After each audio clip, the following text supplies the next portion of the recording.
ನೋಡಿ, ನಾವೀಗ ಆಲ್ಮೋಸ್ಟ್ ಶ್ರೀ ಧರ್ಮರಾಯ ಸ್ವಾಮಿ ದೇವಸ್ಥಾನ ರಸ್ತೆಯಲ್ಲಿ ಇದ್ದೀವಿ.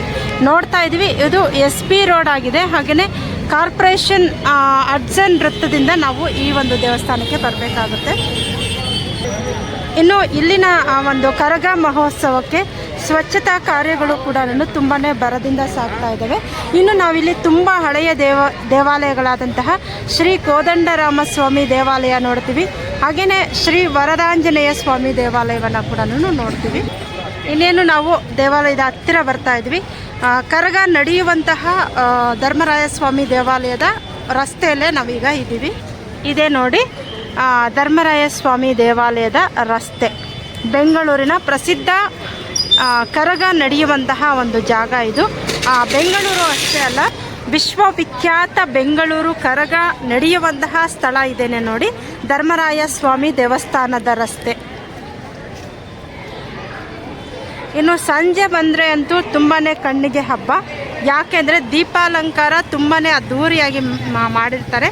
ನಮಗೆಲ್ಲ ಗೊತ್ತು, ಕರಗ ಬೇರೆ ಬೇರೆ ಜಾಗಗಳಲ್ಲಿ ಕೂಡ ನಡೆಯುತ್ತೆ. ಕರ್ನಾಟಕ ಅಷ್ಟೇ ಅಲ್ಲ, ಭಾರತಾದ್ಯಂತ ಬೇರೆ ಬೇರೆ ಒಂದು ರಾಜ್ಯಗಳಲ್ಲಿ ಈ ಕರಗ ಮಹೋತ್ಸವ ನಡೆಯುತ್ತೆ. ಅದೇ ರೀತಿಯಾಗಿ ಬೆಂಗಳೂರಿನ ತಿಗಳರ ಪಾಳ್ಯದಲ್ಲಿರ್ತಕ್ಕಂತಹ ಈ ಒಂದು ಕರಗ ಕೂಡ ವಿಶ್ವವಿಖ್ಯಾತಿಯನ್ನು ಪಡ್ಕೊಂಡಿದೆ.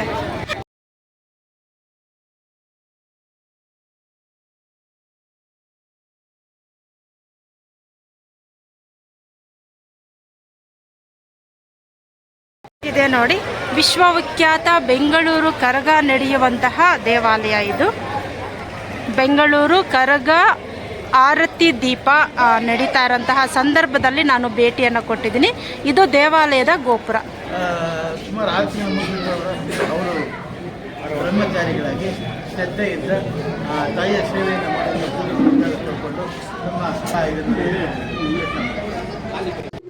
ಎಲ್ರಿಗೂ ನಮಸ್ಕಾರ. ಮತ್ತೊಮ್ಮೆ ನನ್ನ ಚಾನಲ್ಗೆ ಪ್ರೀತಿಯ ಸ್ವಾಗತ. Welcome back to my channel.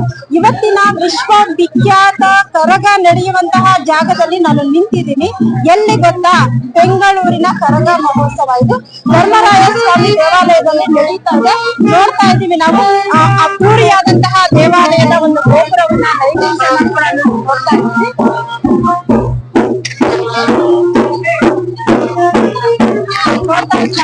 ದೇವಾಲಯದ ಧರ್ಮದರ್ಶಿಗಳು ಕೂಡ ನಮ್ಮ ಜೊತೆ ಇದ್ದಾರೆ. ಸರ್ ನಮಸ್ತೆ.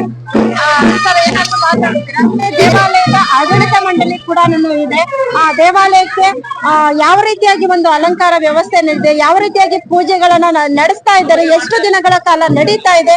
ವಿಶ್ವವಿಖ್ಯಾತ ಬೆಂಗಳೂರು ಕರಗ ಮಹೋತ್ಸವಕ್ಕೆ ತಮಗೆಲ್ರಿಗೂ ಕೂಡ ಸ್ವಾಗತ.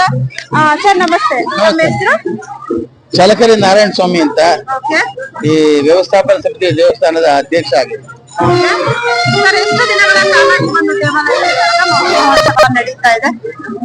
ಈಗ 24 ಮಾರ್ಚ್ ಇಂದ ಏಪ್ರಿಲ್ 3ನೇ ತಾರೀಕುವರೆಗೂ 11 ದಿನಗಳ ಕಾರ್ಯಕ್ರಮ ಇದು. ಈಗಾಗಲೇ ನಿನ್ನೆ ತಾನೇ ದೀಪಗಳು ಕಾರ್ಯಕ್ರಮ ಆಗಿದೆ. ಇವತ್ತು ಹಸಿ ಕರಗ ಕಾರ್ಯಕ್ರಮ ಇದೆ. ನಾಳೆ ತಾಯಿಗೆ ಪೊಂಗಲ್ ಸೇವೆ ಕಾರ್ಯಕ್ರಮ ಇದೆ. 1ನೇ ತಾರೀಕು ಹೂವಿನ ಕರಗ ಅಂತ, ಅಂದ್ರೆ ಆ ತಾಯಿ ಹೂವಿನ ಕರಗ ರೂಪದಲ್ಲಿ ಆಶಿಂಕ ದ್ರೌಪದಿ ರಾತ್ರಿ ಒಂದು ದರ್ಶನವನ್ನ ಕೊಡ್ತಾರೆ. ಎಲ್ಲರ ಒಂದು ಕಷ್ಟಾರ್ಥಿಗಳು ಅವರ ಆರೋಗ್ಯಕ್ಕಾಗಿ ದರ್ಶನ ಕೊಡಿದ್ರೆ ಹಿಂಗೆಲ್ಲ ಒಳ್ಳೇದಾಗತ್ತೆ ಅಂತ ಹೇಳಿ ಎಲ್ಲಾ ಜನ ತುಂಬ ಆದಿಶಕ್ತಿ ಸ್ವರೂಪಣಿಯಾದಂತ ಆ ತಾಯಿ ಎಲ್ಲಿದ್ದಾಳೆ ಅಲ್ಲಿ ಲಕ್ಷ್ಮಿ ತಿರುಗಾಡ್ತಾ ಇರ್ತಾರೆ ನೋಡಿ. ಈಗ ಈ ಆದಿಶಕ್ತಿ ಇರ್ತಕ್ಕಂಥ ಧರ್ಮರಾಯ ಸ್ವಾಮಿ ದೇವಸ್ಥಾನ ಇಲ್ಲಿ ಕರಗ ನಡೀತಾ ಇದೆ. ಎಲ್ಲೆಲ್ಲಿ ಕರಗ ಹೋಗ್ತಾ ಇದೆ ಅಲ್ಲೆಲ್ಲಾನು ಕೂಡ ಲಕ್ಷ್ಮಿ ತುಂಬ ಅಂದ್ರೆ ಈಗ ಉದಾಹರಣೆಗೆ SP ರೋಡ್ ಇದು ಏಷ್ಯಾಗೆ ಎಕನಾಮಿಕ್ ಅಂದ್ರೆ ಎಷ್ಟು ಸಂಪದ್ಭರಿತವಾಗಿದೆ. ಅವಿನಿ ರೋಡ್ ಎಷ್ಟು ಬಂದಿದೆ, ಕಾಟನ್ ಪೇಟೆ ಹೋಗಿ ಸಂಪದ್ಭರಿತವಾಗಿದೆ. ಈ ತಾಯಿ ಎಲ್ಲೆಲ್ಲಿ ಹೋಗ್ತಾಳೆ ಅಲ್ಲ ಸಂಪದ್ಭರಿತವಾಗಿರ್ತಕ್ಕಂಥ. ಈಗ ಬೆಂಗಳೂರಿನ ಒಂದು ಅವಿನ್ಯೂ ರೋಡ್ ಅಲ್ಲಿ ಇರ್ಬೋದು ಅಥವಾ ಪ್ರಮುಖ ರಸ್ತೆಗಳಲ್ಲಿ ತಾಯಿಯ ಒಂದು ಮೆರವಣಿಗೆ ನಡೆಯುತ್ತೆ. ಆ ತಾಯಿಗೆ ಎಲ್ಲರ ಒಂದು ಆ ತಾಯಿಯ ಕೃಪಾ ಆಶೀರ್ವಾದ ಎಲ್ಲರಿಗೂ ಕೂಡ ಇರಲಿ. ಅದೇ ರೀತಿಯಾಗಿ ನೀವು ಈ ಒಂದು ಜನತೆಗೆ ಅಂದ್ರೆ ಈ ಒಂದು ಲೊಕ್ಯಾಲಿಟಿಯಲ್ಲಿ ಬಡಾವಣೆಗಳಲ್ಲಿ ನೆಲೆಸಿರುವಂತಹ ಜನರಿಗೆ ಏನು ಸಂದೇಶವನ್ನ ಕೊಡ್ತೀರಾ ಸರ್? ಈಗ ಎಲ್ಲರೂ ಕೂಡ ತಾಯಿಯ ಭಕ್ತರಾಗಿದ್ದಾರೆ. ಎಲ್ಲರೂ ಕೂಡ ನಮ್ಮ ಏನು ಹಿರಿಯರು ಹೇಳಿದ್ದಾರೆ ಈ ಸಿದ್ಧರು ಯಾರ್ಯಾರು ನಮ್ಮ ಹೊನ್ನಿಕುಲ ಕ್ಷತ್ರಿಯರಿದ್ದಾರೆ ಇನ್ನಿತರು ಯಾರಿದ್ದಾರೆ ಎಲ್ಲಾ ಪ್ರಜೆಗಳು ಕೂಡ ಎಲ್ಲರೂ ಕೂಡ ಒಳ್ಳೇದಾಗ್ಬೇಕು, ಎಲ್ಲರೂ ಕೂಡ ಅವರು ಧರ್ಮ ಮಾರ್ಗದಲ್ಲಿ ನಡಿಬೇಕು, ಸ್ತ್ರೀ ರಕ್ಷೆ, ಭೂ ರಕ್ಷೆ, ಹಾಗೆ ಧರ್ಮದ ರಕ್ಷೆಯನ್ನ ಎಲ್ಲರೂ ಕೂಡ ಮಾಡ್ಕೊಂಡು ಹೋಗ್ಲಿ ಅಂತ ನಾನು ಸಂದೇಶ ಕೊಡೋಕೆ ಇಷ್ಟಪಡ್ತೀನಿ. ಸರ್ ಸರಿ, ವಹನಿ ಕುಲದ ಎಷ್ಟು ವೀರರು ಈ ಒಂದು ಕರಗ ಮಹೋತ್ಸವದಲ್ಲಿ ಪಾಲ್ಗೊಳ್ತಾ ಇದ್ದಾರೆ? ನೋಡಮ್ಮ, ಸುಮಾರು ನಮ್ಮಲ್ಲಿ 5,000 to 6,000 ವೀರಕುಮಾರರು ಇದರಲ್ಲಿ ಪಾಲ್ಗೊಳ್ತಾರೆ. 5,000 to 6,000 ವೀರಕುಮಾರ್. ಓಕೆ, ಅಂದ್ರೆ ನಮ್ಮ ಬೆಂಗಳೂರಿನ ವಹನಿ ಕುಲ ವಂಶಸ್ಥರು ಮಾತ್ರನಾ ಅಥವಾ ಕರ್ನಾಟಕದಾದ್ಯಂತ ವಹನಿ ಕುಲ ವಂಶಸ್ಥರು ಬರ್ತಾರೆ? ಎಲ್ಲ ಅಂದ್ರೆ ನಮ್ಮ ಬೆಂಗಳೂರಿನಲ್ಲಿ ಇರ್ತಕ್ಕಂಥ ಮೂಲ ಹೊನ್ನಿಕುಲ ಕ್ಷತ್ರಿಯರು ಯಾರಿದ್ದಾರೆ ಅವರು ಸಾವಿರಾರು ವರ್ಷಗಳಿಂದ ಜನಮೇಜಯ ಇಲ್ಲಿ ಅವರನ್ನ ಬಿಟ್ಟು ಹೋಗಿರ್ತಾರೆ. ಅವರೇನ ಇವತ್ತು ಈ ಸಿದ್ಧರೇನ ಈ ಒಂದು ದೇವಸ್ಥಾನ ಕಟ್ಟಿರ್ತಾರೆ. ಸಿದ್ಧರ ಕಟ್ಟೆ ಅಂತ ಇದು ಕಾಡು ಪ್ರದೇಶ. ಆವಾಗ ಸರ್, ಈಗ ದ್ರೌಪದಮ್ಮನನ್ನ ಮುಖ್ಯವಾಗಿ ಬೆಂಗಳೂರಿನ ಈ ಪ್ರದೇಶದಲ್ಲಿ ಪೂಜೆ ಮಾಡ್ತಾರೆ. ಹಾಗೇನೆ ಬೇರೆ ಬೇರೆ ಒಂದು ಜಿಲ್ಲೆಗಳಲ್ಲೂ ಕೂಡ ಧರ್ಮರಾಯ ಸ್ವಾಮಿ ದೇವಸ್ಥಾನ, ಮುಖ್ಯವಾಗಿ ಪುರಾತನವಾಗಿ ನೈಜ ಧರ್ಮರಾಯ ಸ್ವಾಮಿ ದೇವಸ್ಥಾನ ಅಂದ್ರೆ ಇಲ್ಲಿ ಒಳಗಡೆ ಇರ್ತಕ್ಕಂಥದ್ದು ಧರ್ಮರಾಯ ಸ್ವಾಮಿ ಮತ್ತು ಗೋವಿಂದನ ವಿಗ್ರಹಗಳಿದೆ ಮತ್ತು ಒಂದು ಗಣಪತಿ ಇದೆ ಅಷ್ಟೇ. ಅದು ಇನ್ನೊಂದು ನಿರಾಕಾರ ಸ್ವರೂಪ, ಇದು ಸಾಕಾರ ಸ್ವರೂಪ. ಈ 3 ನಿರಾಕಾರ ಸ್ವರೂಪದಲ್ಲಿ ಆದಿಶಕ್ತಿ ಸ್ವರೂಪಿಣಿ ಶಿವ ಏನಲ್ಲ ಆ ರೀತಿಯಾಗಿ ಇಲ್ಲಿದ್ದಾರೆ.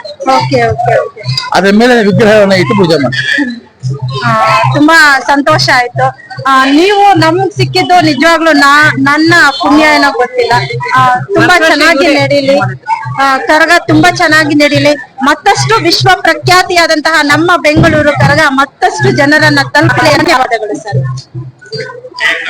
ಮುಖ್ಯವಾಗಿ ಹಸಿ ಕರಗ ನಡೀತಾ ಇದೆ, ಯಾವೆಲ್ಲ ಪೂಜೆಗಳು ನಡೀತಾ ಇದಾವೆ, ಯಾವ ರೀತಿಯಾಗಿ ಇಲ್ಲಿ ಸಂಭ್ರಮ ಮನೆ ಮಾಡಿದೆ ಇವತ್ತಿನ ದಿನ ನಾವು ಕೂಡ ನೋಡೋಣವಂತೆ. ವಿಶ್ವ ಪ್ರಖ್ಯಾತ ಬೆಂಗಳೂರು ಕರಗ ಮಹೋತ್ಸವಕ್ಕೆ ತಮಗೆಲ್ರಿಗೂ ಕೂಡ ಸ್ವಾಗತ ಸುಸ್ವಾಗತ. ನೋಡ್ತಾ ಇದೀವಿ ನಾವು ದೇವಾಲಯದ ಆವರಣವನ್ನ. ಸುಮಾರು ವರ್ಷಗಳ ಇತಿಹಾಸ ಇರತಕ್ಕಂತಹ ಧರ್ಮರಾಯ ಸ್ವಾಮಿ ದೇವಾಲಯದ ಆವರಣದಲ್ಲಿ ನಾವು ಇವತ್ತಿನ ದಿನ ಬಂದಿದ್ದೀವಿ.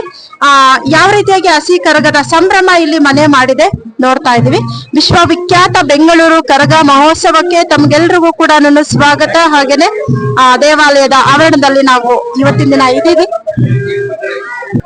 ಇನ್ನು ಇಲ್ಲಿ ಮುಖ್ಯವಾಗಿ ಪೂಜೆ ಮಾಡುವಂತಹದ್ದು ದ್ರೌಪದಮ್ಮನಿಗೆ ತಾಯಿ ಅದರ ದೀಪವನ್ನ ಒತ್ತಿರ್ತಕ್ಕಂತಹ ಒಂದು ದೃಶ್ಯವನ್ನ ಇಲ್ಲಿ ಅಲಂಕಾರವಾಗಿ ಕೂಡ ಮಾಡಿದ್ದಾರೆ. ಇದೇ ನೋಡಿ ವಿಶ್ವವಿಖ್ಯಾತ ಬೆಂಗಳೂರು ಕರಗ ನಡೆಯುವಂತಹ ಧರ್ಮರಾಯ ಸ್ವಾಮಿ ದೇವಾಲಯದ ಆವರಣ. ಇವತ್ತಿನ ದಿನ ಹಸಿ ಕರಗದ ಒಂದು ಆಚರಣೆ ನಡೀತಾ ಇದೆ, ತುಂಬಾನೇ ವಿಜೃಂಭಣೆಯಾಗಿ ನಡೀತಾ ಇದೆ. ಹಾಗೆ ಸಾಕಷ್ಟು ಜನರು ಕೂಡ ಇಲ್ಲಿ ಸೇರಿದ್ದಾರೆ. ಬೆಂಗಳೂರಿನ ಪ್ರಸಿದ್ಧ ಈ ಕರಗ ಮಹೋತ್ಸವ ಬರೀ ಬೆಂಗಳೂರಿಗೆ ಮಾತ್ರ ಸೀಮಿತ ಆಗಿಲ್ಲ, ವಿಶ್ವವಿಖ್ಯಾತ ಒಂದು ಕರಗ ಮಹೋತ್ಸವ.